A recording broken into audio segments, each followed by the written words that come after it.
Beda jenis kanker, beda obatnya, efek samping berbeda.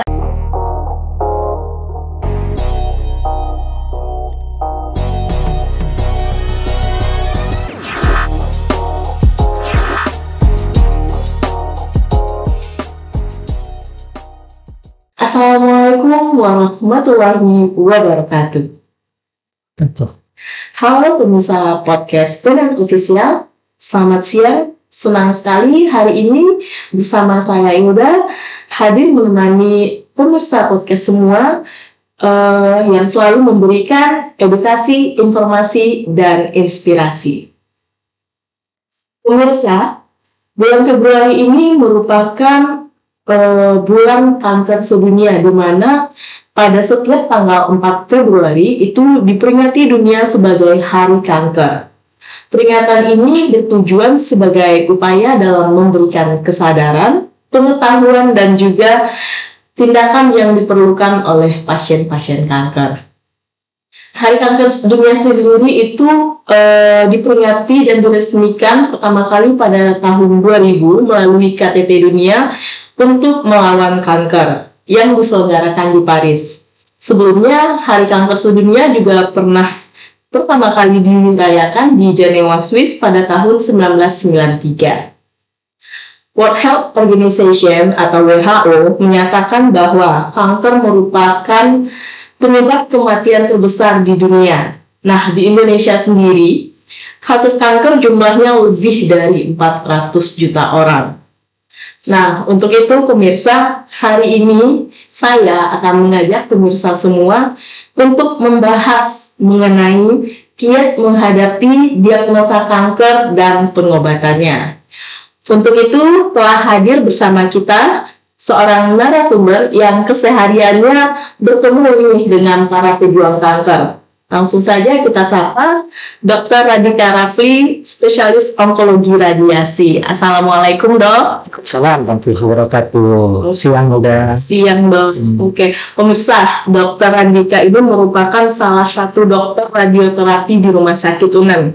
Kita sapa juga, selamat sehat Rumah Sakit UNAN semua. Dokter Radhika, kita sapanya apa nih, Dok? Dokter Radhika apa Dokter Bubu?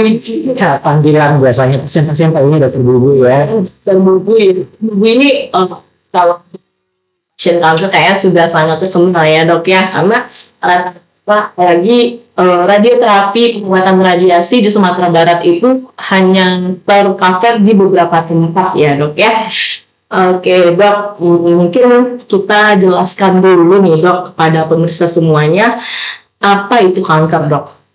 Nah, kanker itu mungkin kalau gampangnya ya, itu adalah tubuh kita sendiri yang tubuh tidak terkontrol. Ya, kanker itu tumbuhnya pelan-pelan, jadi di awal kita memang nggak merasa ya, nggak ada berasa, nggak ada sakit. Nah, yang itu awal kanker namanya. Kemudian semakin lama semakin besar. Itu yang kalau kita dengar mungkin bisa sinetron stadium 1, stadium 2, stadium 3, stadium 4. Nah, gitu.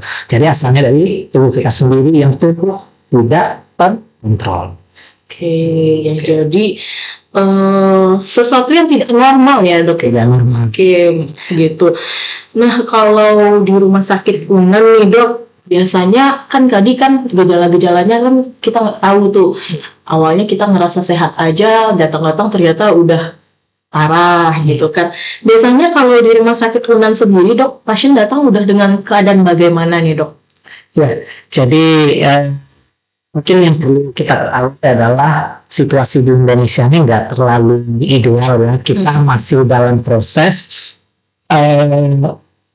mengecil layanan atau fasilitas berobat pasien kanker. Jadi mungkin Indonesia ini negara kepulauan ya, besar sekali. Jadi tadi Ilda juga udah bilang kan, sebenarnya pengobatan kanker itu dibahas sedikit-sedikit. Pemerintah itu sendiri sudah sedang berupaya untuk mengurangi gap akses ke pelayanan kanker. Nah, kalau akses ke pelayanan kanker ini terbatas, maka orang datangnya pun dalam keadaan beragam. Iya. Ya, yang kebetulan aksesnya bagus, aksesnya bisa dari akses pengetahuan, orangnya yang mampu tentang kanker, pendidikannya bagus, misalnya sudah eh, kemudian dia ada bertanya misalkan. Jadi biasanya kalau pasien-pasien seperti itu datangnya cepat. Jadi biasanya stadium awal berobat tuh biasanya berobatnya lancar. Oke. Ya, karena dia tahu aksesnya, tahu kemananya. Nah, yang kadang permasalahannya adalah mungkin apa namanya, masyarakat yang jauh dari akses, misalnya cari dokter aja susah, misalkan, atau mungkin tinggal di kampung-kampung yang jarak ke rumah sakit jauh. Nah, kadang di rumah sakit daerahnya tidak ada layanan pengobatan kanker, dan pengobatan kanker sendiri itu kan harus dengan dokter spesialis onkologi ya. Betul. Nah, dokter spesialis onkologi itu ada yang spesialis onkologi bedah, spesialis onkologi medik, dan spesialis onkologi radiasi. Nah, kalau nggak ada bertanya dan lain-lain, hal ini menyebabkan orang-orang datang terlambat. Nah, di Indonesia sendiri 60-70% pasien datang berobat dalam keadaan stadium atau stadium 3. Stadium 3. Stadium 3. Nah, sampai stadium 4 nih. Stadium 4 ya, Oke. stadium 4. Ya, yang aksesnya bagus, yang melakukan screening dan lain-lain datang stadium 1, tapi itu jumlahnya masih sangat sedikit. Sangat sedikit, termasuk di rumah sakit Unan ya, Dok? Ya, jarang kita ketemu, tapi ada. Ya, tapi rata-rata biasanya pasiennya apa namanya, berpendidikan, punya akses yang baik, mungkin sosial ekonomi yang agak bagus, jadi dan punya apa namanya, bisa mengikuti pengobatan dan pemeriksaan dengan cepat. Oke, ya. Berarti mereka bisa melakukan screening atau deteksi melalui medical check up ya, Dok ya. Oke. Nah, kalau begitu di rumah sakit Unan ini biasanya kanker apa aja nih, Dok, yang paling banyak pasien-pasiennya datang? Ya, jadi karena pelayanan radioterapi kita terbatas ya, jadi hampir semua jenis kanker kita ketemu di sakit Unan. Ya. Tapi yang terbanyak adalah apa namanya, proporsinya sama di Indonesia ya, dan juga di dunia yang paling banyak itu untuk perempuan kanker payudara nomor 1. Kanker payudara itu kasus yang paling banyak, dan memang saat ini kanker payudara itu memang kanker terbanyak di dunia dan di Indonesia. Selanjutnya kanker rahim, kanker serviks. Ya, perempuan yang banyak ketahuan ya, karena perempuan cepat ini mudah diperiksa ya, payudara bisa diperiksa di luar, serviks dia atau kanker leher rahim ada perdarahan, jadi cepat tahu. Yang jarang, yang banyak berikutnya itu adalah kanker usus. Kayak kanker usus besar atau usus halus ya, itu yang banyak kanker usus. Dan berikutnya adalah kanker paru dan kanker paru dan kanker otak. Nah, yang di laki-laki masalahnya adalah mungkin satu, Indonesia kita belum terbiasa medical check up. Betul. Karena laki-laki misalnya kanker itu yang paling banyak kanker usus sama kanker prostat, bikin di dalam. Bikin di dalam. Jadi kalau nggak medical check up ya nggak tahu. Hanya banyak pasien kanker laki-laki itu di stadium lanjut, padanya dalam keadaan sudah berat. Beda sama perempuan ya, perempuan ada benjolan pegang sendiri ketahuan. Laki-laki taruh kira pikirnya batuk-batuk biasa, apa mikirnya fit atau apa gitu kan. Gejalanya banyak yang sama ya, Dok. Atau kanker usus nanti mah atau kanker usus gitu ya. Jadi dia nggak mikir ke arah kanker, ya terlambat berobat. Oke. Tapi berarti itu jadi kayak alat sendiri bagi kamu perempuan ya, dan dimana penyakitnya sebenarnya gampang mendeteksi dan paling banyak pula kasus kematiannya mungkin sangat besar juga ya, Dok ya, untuk payudara dan serviks ini. Iya, karena banyak dan juga banyak. Tapi kanker payudara dan kanker serviks itu angka kesembuhannya cukup bagus loh, termasuk kanker-kanker yang dibandingkan paru yang datang terlambat ya, ini biasanya hasilnya cukup bagus jika pemulihan cepat. Dan pemeriksaan screening kanker payudara dan kanker serviks itu sudah program pemerintah bersedia. Pemerintah sendiri sebenarnya nargetkan 100% loh, 100% semua wanita itu harus screening payudara dan serviks.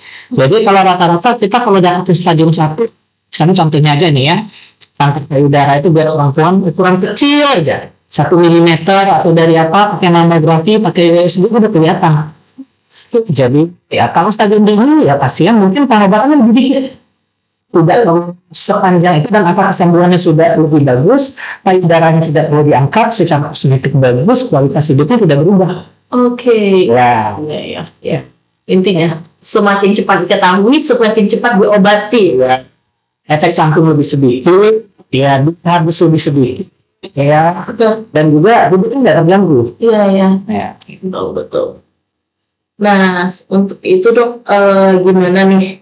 Kan untuk kanker sendiri kita tahapannya kan tadi mulai dari screening seperti medical check up, terus kita sudah terdiagnosa, dan juga nanti ada tahapan pengobatannya ya dok ya. Apa yang perlu pertama kali nih dok dilakukan saat kita tahu kalau kita terdiagnosa kanker dok? Awal ini kita cerita awal-awalnya, tahu kanker bagaimana. Jadi biasanya pasien datang berobat pertama kali itu dua. Yang satu itu adalah ini tidak sengaja saat screening, atau ketemu tidak sengaja saat berobat penyakit lain.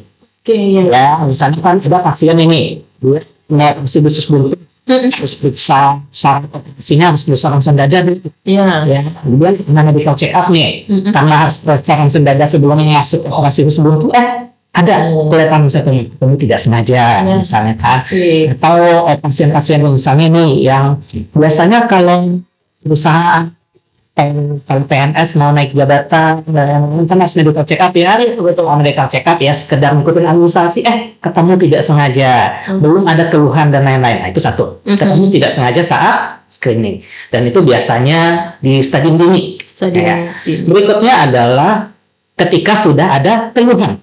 Nah, kanker ini karena berasal dari tubuh kita sendiri, sifat utamanya adalah di stadium dini dia tidak sakit. Tidak sakit, tidak berasa, tidak mengganggu. Oke. Iya. Iya. Nah, jadi dia mengganggunya itu kalau stadiumnya udah naik, sudah merusak sekeliling. Nah, jadi biasanya kalau komplain paling sering nih kanker payudara, keluhan yang pertama biasanya ada benjolan.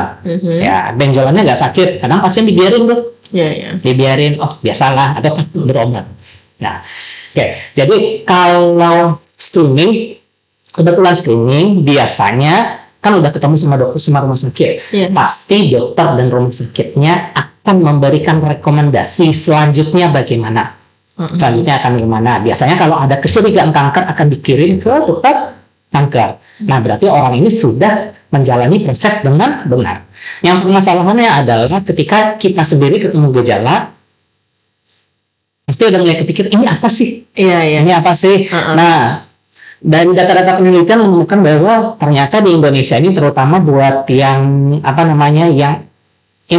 kurang dapat informasi kesehatan, terjadi delay diagnosis karena pasiennya takut ada benjolan. Justru mereka takut menerima denial gitu, maksudnya ada benjolan, kalau ketahuan harus berobat, akhirnya dia tunda-tunda.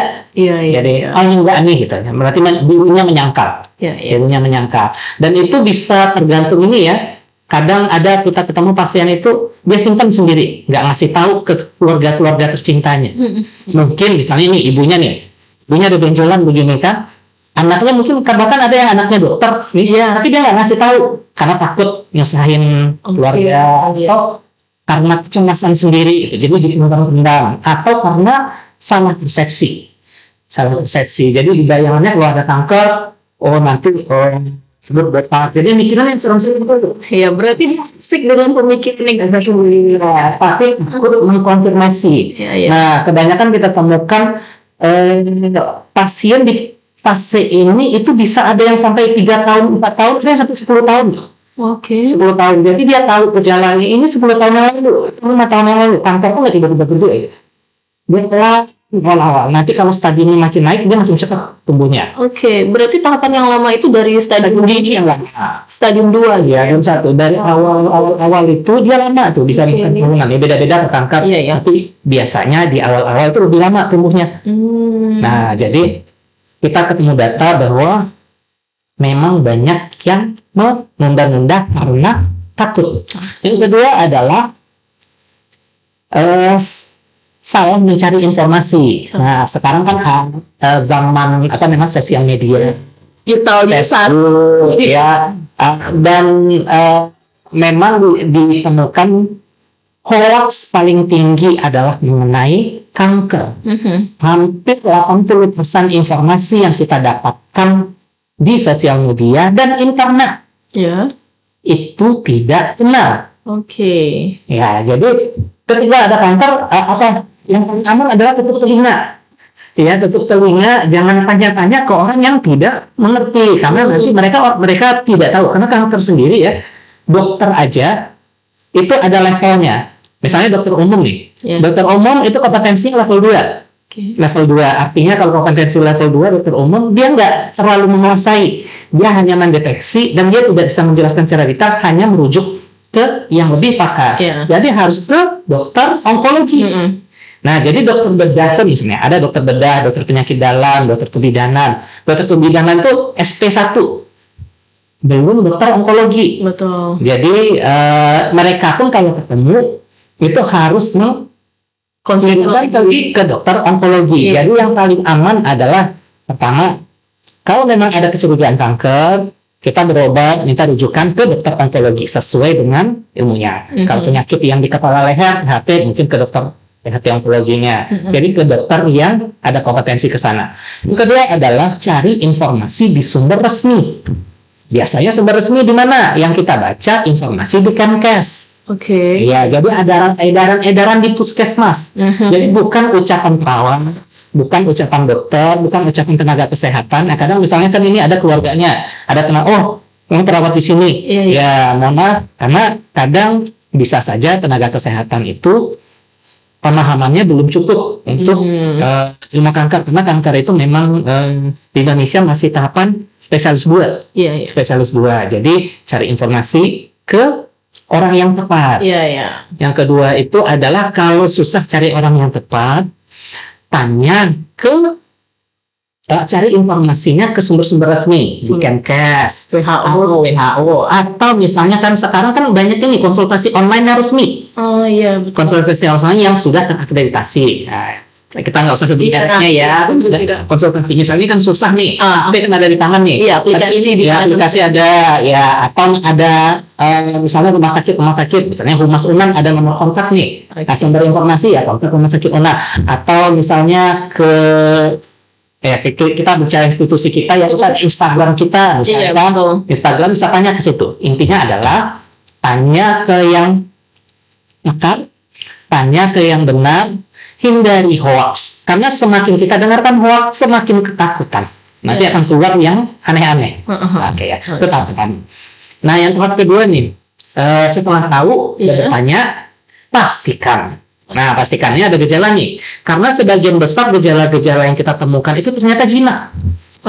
Ya, jadi misalnya nih benjolan di payudara ya. Sebagian besar benjolan di payudara itu jinak. Jadi kanker itu di Indonesia itu sekitar 4-6 per 1.000 penduduk. 6 per 1.000 penduduk. Ada puluhan juta kan ada sekian banyak. Nah, dengan keluhan sebagian besar itu jinak. Saya belum tahu itu kanker. Ya, belum tahu, yang penting bisa jadi tumor jinak. Itu atau kalau yang nggak masalah ya dibiarkan, kalau tumor jinak kalau nggak mengganggu ya dibiarkan, karena dia tidak berbahaya. Mana tadi? Ke tahap untuk memastikan. Nah, setelah dipastikan, biasanya diagnosa pasti sebagian besar itu adalah diagnosa patologi anatomi. Itu artinya tumornya harus dibiopsi. Jadi nggak dikira-kira sama dokternya, memang harus dilihat baik-baik di mikroskop selnya. Ini memang di mata dokter patologi anatomi, ini sel kanker. Baru dia bilang pasti, ternyata ini kanker. Kalau hanya pegang-pegang, ternyata tangan bisa salah. Betul. Ya, jadi diagnosis pastinya dari patologi anatomi. Nah, misalnya udah tahu nih, dapat kanker. Dapat kanker nih. Nah, biasanya kalau dapat kanker, karena kanker itu asosiasinya kita pasti memikirkan kematian atau pengobatan yang mahal. Nanti yang dipikirkan efek samping yang berat. Nah, jadi kan sudah mengasosiasikan ke sana. Jadi setelah didiagnosis itu, yang kita lakukan adalah tetap cari informasi lebih lanjut.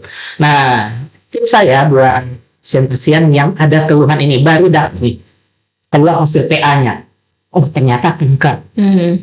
Kadang membaca hasil TA-nya bisa salah juga. Yang membaca hasil TA itu harus dokternya atau dari karena ada bahasanya itu bahasa medis kan, kita udah pikir kanker aja, ternyata itu tumor jinak gitu. Jadi konfirmasi baik-baik.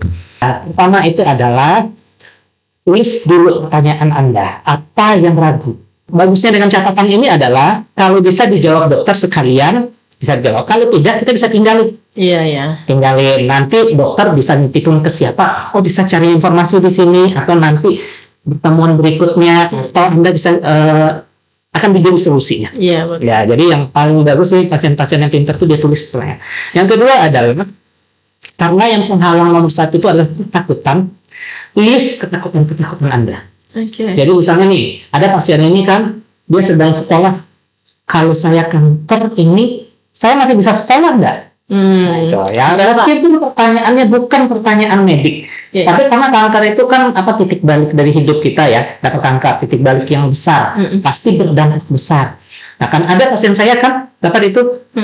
Dapat kanker, dia nanya, saya harus nyiapin kematian saya enggak? Harus mulai bagi-bagi warisan enggak? Enggak, Bu. Kanker itu dengan harapan hidupnya tinggi. Belum ke sana. Jadi setelah itu, dia tenang gitu. Oh, berarti belum mikirin bagi-bagi warisan dalam waktu dekat. Nah, gitu. Jadi bisa dibagi itu. Ada yang pasien, saya tenang, Bu. Tenang, dia yang nanggung biaya hidup keluarganya. Kalau saya tulang punggung keluarga. Kalau saya berobat kanker, saya nggak bisa kerja, anak saya makan dengan apa? Nah, gitu. Nah, nanti bisa dijelaskan. Oh, ternyata pengobatannya begini. Ada pasien yang, contohnya ya, pasien kanker payudara yang pengobatan yang ringan dan lain-lain ya, maksudnya stadiumnya dini ya, yang belum mengganggu. Ternyata pasien kita banyak itu yang sambil bekerja dia berobat. Betul. Ya, banyak kejadiannya kan, yang PNS pagi ambil absen, kerja, siang izin sebentar, berobat ke rumah sakit, nanti balik lagi. Nah, ya, jadi masih apa? Jadi kadang yang bikin terlambat adalah ketakutan yang tidak dikonfirmasi dengan baik. Sudah sibuk dengan pemikiran sendiri.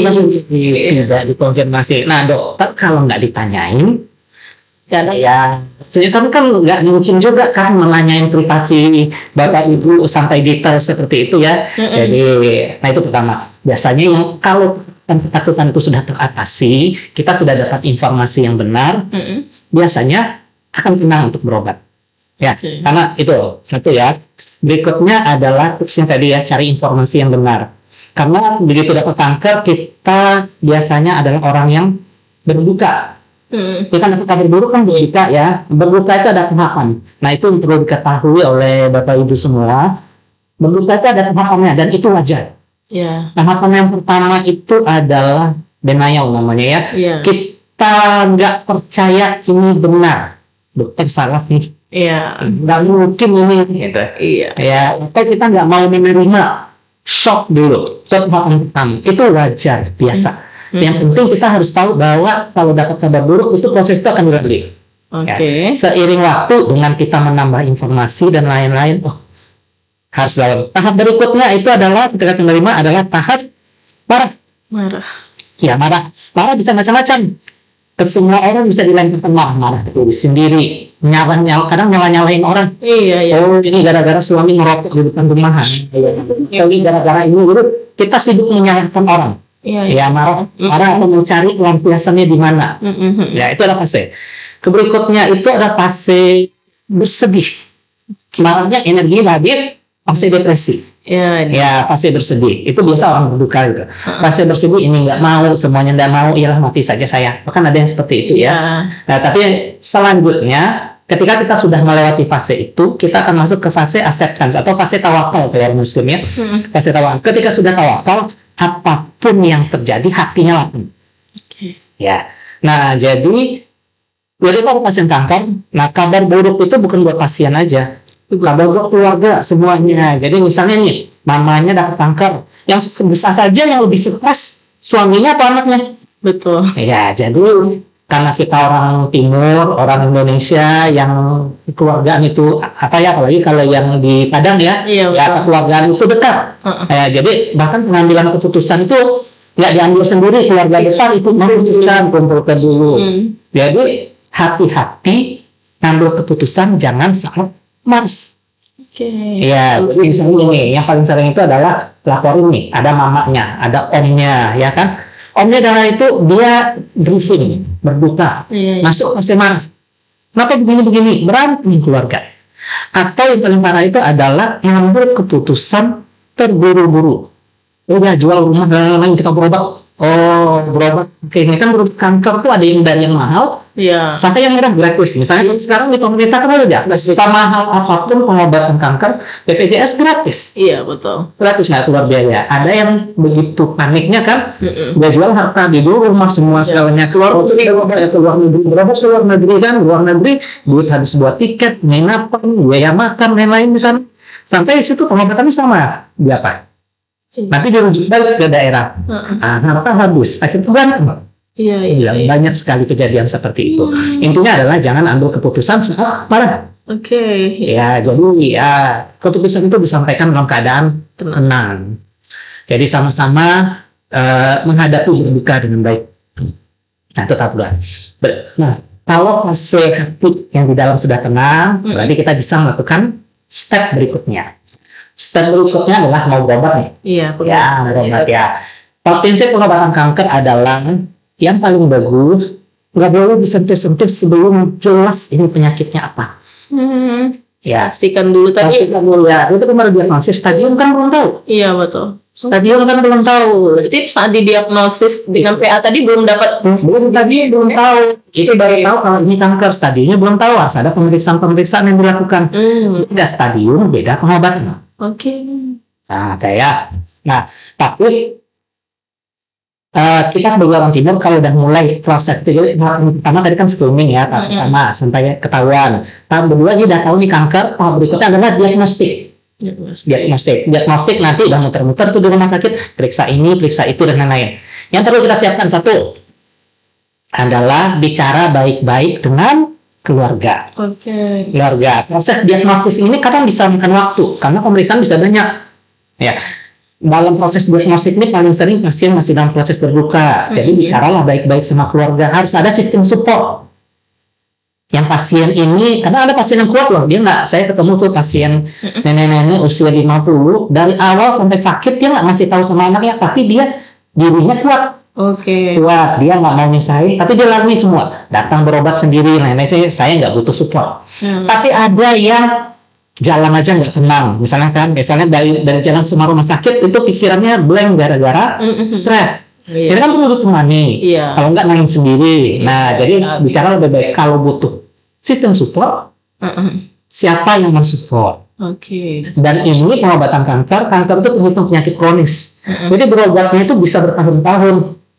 Nah, jadi jangan sampai pula di keluarga nanti kita kan pokok saya aja yang ngurus, akhirnya ditelantarkan pasien ini. Ya, jadi kita harus memikirkannya nanti bagaimana mensupportnya itu jangka panjang. Jadi bicaralah baik-baik dengan keluarga. Oke, berikutnya adalah kalau support sudah dapat, duit.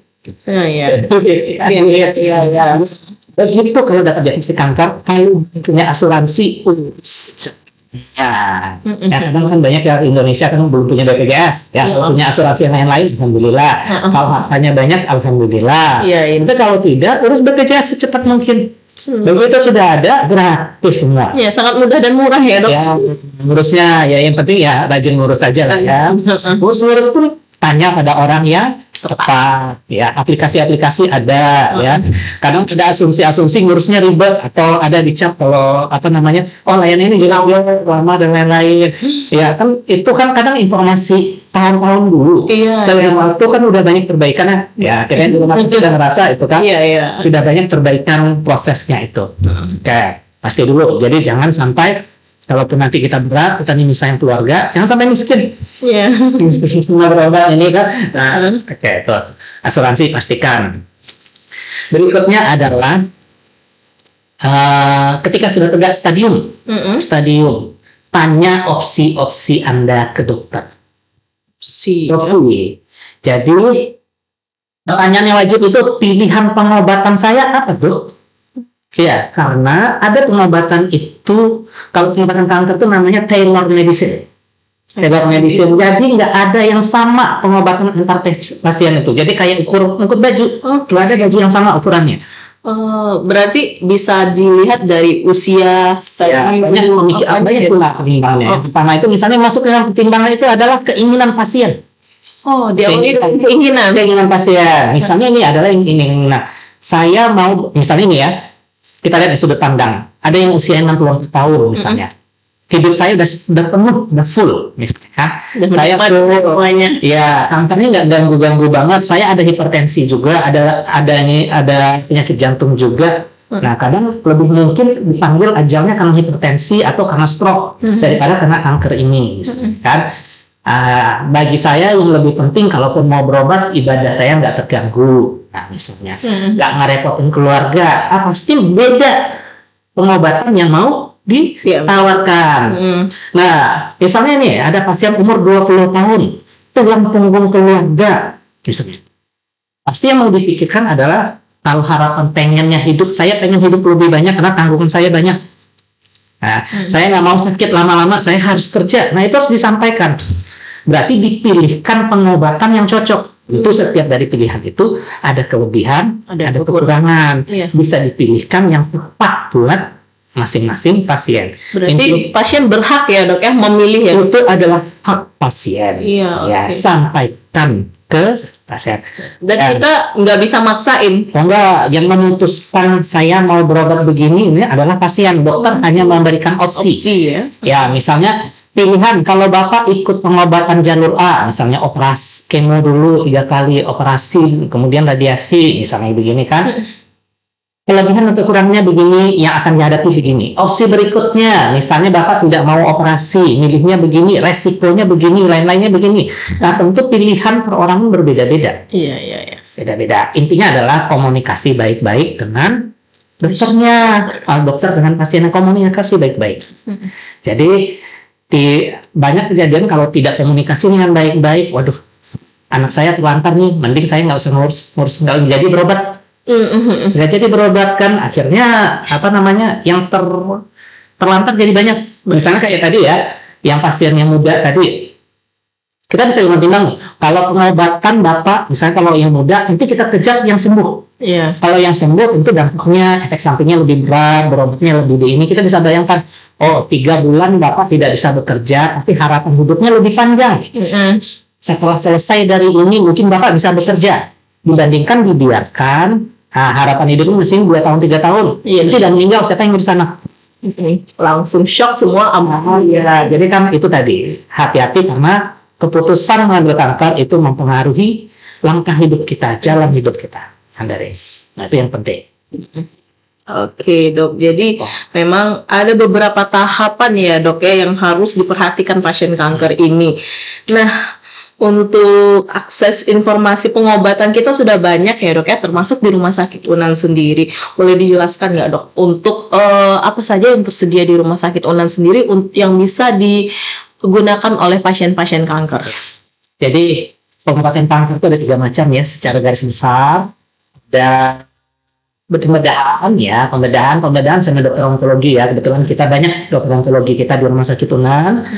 Kemudian ada pengobatan pakai obat-obatan, kemoterapi namanya. Dan juga ini ya, yang perlu kita luruskan, kemoterapi itu nggak sama, beda-beda, beda penyakit, beda obat. Seperti yang kita bilang tadi, tailor medicine. Tailor medicine. Jadi beda jenis kanker, beda obatnya, efek samping berbeda. Ada yang dari ringan, ada yang dari berat, ada yang 3 hari sakit, ada yang 1 hari udah boleh pulang. Jangan disamakan ya. Jangan disamakan. Nah, kita ada layanan kemoterapinya, kemudian layanan radioterapi. Nah, mungkin yang catatan buat layanan radioterapi ini, dari 3 layanan ini yang paling terbatas itu adalah layanan radioterapi. Nggak banyak yang punya. Banyak ya, karena memang mesinnya mahal. Ya, puluhan miliar satu jadi ngos-ngosan pemerintah menyediakan. Dan alhamdulillah udah ada di kita ya. Alhamdulillah. Nah, perlu tahu juga, karena kalau berbicara tentang pengobatan itu ada teknik. Ya, dari teknik sederhana sampai teknik paling canggih. Ya, teknik sederhana nanti efek sampingnya berbeda, kesembuhannya berbeda. Teknik yang lebih canggih nanti pengobatannya berbeda, kesembuhannya berbeda. Nah, itu pasien hendaknya tanya juga ke dokter. Oke. Tanya ke dokter. Yang bagus gimana? Karena bisa saja kita misalnya nih berobat di kota A. Nanti ini alat ini nggak ada, dokternya nggak ada, harus ke kota B. Ya. Cari informasi dengan benar. Yang paling bahaya adalah ketika tidak mencari informasi yang benar atau dokternya sekedar minta rujukan aja tapi tidak meng-cross check ke rumah sakit. Ya, tidak meng-cross check. Akhirnya misalnya contohnya ini ya. Dia misalnya tinggal di kota apa namanya misalnya di kota Payakumbuh misalnya. Iya. Kota Payakumbuh misalnya. Kemudian dirujuk misalnya. Sampai ke itu kalau Payakumbuh yang Bukit Tinggi mungkin agak dekat misalnya ini provinsi lain misalnya. Iya. Bukannya Jambi misalnya kan dari Jambi misalnya. Jambi datang misalnya satu kota misalnya ke kota lain. Sampai di sana misalnya jarak yang perjalanan kota tempat rujukannya itu misalnya 1 hari atau 8 jam. Nggak ada keluarga di sana. Pasti kalau mau berobat, mikirnya berobat prosesnya panjang, tuh udah nyiapin keluarga, pengantar, penginapan, duit dan lain-lain, ya kan? Karena tidak konfirmasi baik-baik, di sini adalah pilihan kita yang tepat. Sampai di sana udah periksa-periksa, oh nggak bisa di sini dok, harus saya rujuk lagi, pindah lagi ke kota lain, rujukan yang lain. Nah, yang hal-hal itu bikin pasien capek berobat. Berobat di sini udah muter-muter, capek ngurusin administrasi dan lain-lain karena informasi tidak dapat lengkap. Nah, bagusnya adalah tanya baik-baik sama dokternya, kemudian konfirmasi ke rumah sakit yang bersangkutan. Dokter di sini ada nggak? Jadwalnya kapan? Jadwalnya kapan? Pengobatan di sini bisa atau tidak? Ya, kan rumah sakit ada Instagramnya, ada humasnya, ya. Di BPJS ada list dari ini-ininya. Misal juga, misalnya kayak ini, kalau yang pengobatannya tergantung pada alat misalnya.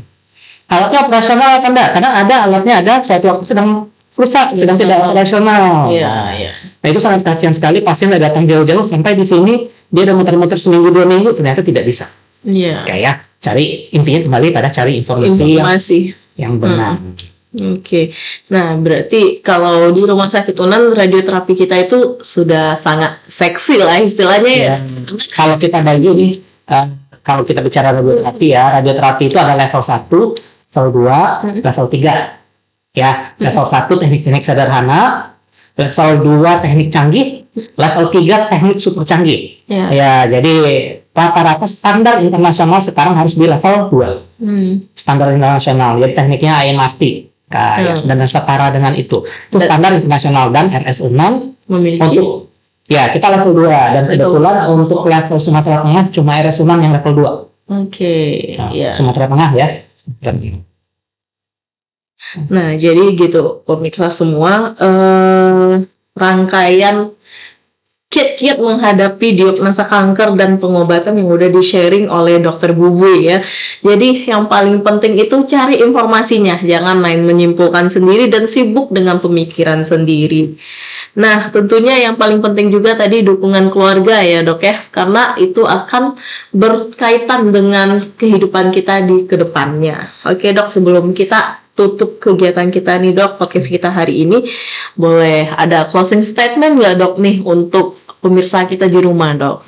Ya, Bapak Ibu, bahwa kanker itu adalah penyakit yang semakin lama semakin banyak kejadiannya, makin banyak kejadiannya. Jadi kita akan semakin sering melihat di sekitar kita. Ya. Dan untuk di Indonesia, penyebab kematian nomor 1 pada kanker adalah terlambat berobat, delay diagnostik ya, terlambat ditegakkan diagnostiknya, terlambat diperiksa, dan terlambat berobat. Ini penyebab kematian yang nomor 1. Jadi kita sama-sama berupaya closing the gap. Kita menutup gap. Ya. Bagaimana kalau kita kayak di luar negeri nanti, bahwa yang berobat kanker itu ya dapat kanker tapi harapan hidupnya tetap panjang, berobatnya ini tetap bagus ya, nggak sebanyak di sini kematiannya. Kematiannya itu bisa kita lakukan dari tahap pertama adalah meningkatkan awareness, kesadaran bahwa kanker itu nyata loh, nyata, bisa diobatin ya. Bisa diobatin. Nah, jadi kita saling menginformasikan dan yang paling saran ini yang kita sama-sama bantu, mohon kita tidak menyebar hoax ya, hoax. Jadi kalau dapat informasi, kalau kita tidak yakin benar atau tidak dari sumbernya tidak terpercaya, karena biasanya kalau dari sumber-sumber terpercaya dia nggak akan nyebar via WhatsApp, nggak akan nyebar via Facebook, ya pasti surat edaran. Iya. Surat edaran, surat keputusan, apa yang ada di websitenya, website resminya, biasanya seperti itu. Nah, jadi kita tidak ikut, setidaknya kalau seminimal-minimalnya kalau nggak berperan aktif untuk meningkatkan awareness, jangan memperparah deh. Penyebar ya, jangan ikut memperkeruh suasana. Jadi dengan harapan siapa tahu nanti kita nggak tahu nih nasib kanker itu kan nasib ya. Jangan tahu kita yang dapat nanti. Dokter pun juga ada kok dapat kanker, nggak semua orang bisa dapat sama orang. Ibu kita, keluarga kita. Nah, sewaktu-waktu kita butuh pengobatan untuk hal tersebut, kita butuh dukungan semua orang. Mungkin itu dari saya. Terima kasih banyak Hilda. Oke, terima kasih Dokter Buwi. Nah, pemirsa podcast Unan Official, sampai juga nih kita di penghujung podcast kita hari ini. Banyak sekali ilmu yang sudah kita dapatkan dari Dokter Buwi. Terima kasih sebelumnya Dok. Dan kami juga ingin kembali mengingatkan semua pemirsa bahwa untuk pengobatan kanker itu dapat diakses. Dan di rumah sakit Unan sendiri kita juga memiliki informasi yang dapat diakses melalui Instagram Rumah Sakit Unan yang dapat Bapak Ibu lihat semua, dan juga bisa melalui call center kami di 0751 846 75000. Terima kasih untuk kita semua, dan sekali lagi terima kasih Dokter Buwi. Saya Hilda pamit. Wassalamualaikum warahmatullahi wabarakatuh.